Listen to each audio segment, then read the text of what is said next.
সুন্দরগঞ্জ উপজেলা পরিষদ নির্বাচনে ভাইস চেয়ারম্যান প্রার্থী মারুফ হোসেন বাদলের চশমা প্রতীকের পক্ষে গণজোয়ার সৃষ্টি হয়েছে। তিনি বন্ধু মহল সহ সর্বস্তরের নেতাকর্মী সমর্থকদের সাথে নিয়ে গণসংযোগ ও পথসভায় ব্যস্ত সময় পার করছেন। তিনি নির্বাচিত হলে উপজেলায় মাদক, বেকারত্ব দূরীকরণ ও নদ নদী বেষ্টিত এই উপজেলার ব্যাপক উন্নয়ন সহ অসহায়দের সঙ্গে নিয়ে কাজ করার আশ্বাস দিয়েছেন। উপজেলার 15 ইউনিয়ন ও একটি পৌরসভার বিভিন্ন হাটবাজার ও রাস্তাঘাটে চশমা প্রতীকের প্রার্থী মারুফ হোসেন বাদল নেতাকর্মী সমর্থকদের নিয়ে গণসংযোগ, মিছিল ও পথসভার মধ্যে দিয়ে ভোট চান।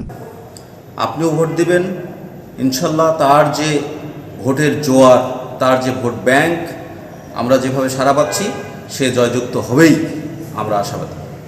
উপজেলা পরিষদ নির্বাচনে আমাদের মনোনীত প্রার্থী মোহাম্মদ মারুফ হোসেন বাদল চশমা প্রতীক নিয়ে নির্বাচন করছে।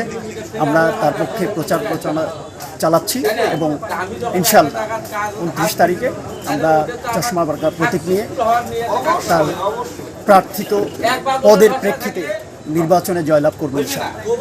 আমি যেখানে যাচ্ছি ব্যাপক সাড়া পাচ্ছি। আপনারা আমার পাশে থেকে চশমা মার্কায় ভোট দিয়ে আমাকে জয়যুক্ত করবেন এই প্রত্যাশা এবং অনুরোধ করছি।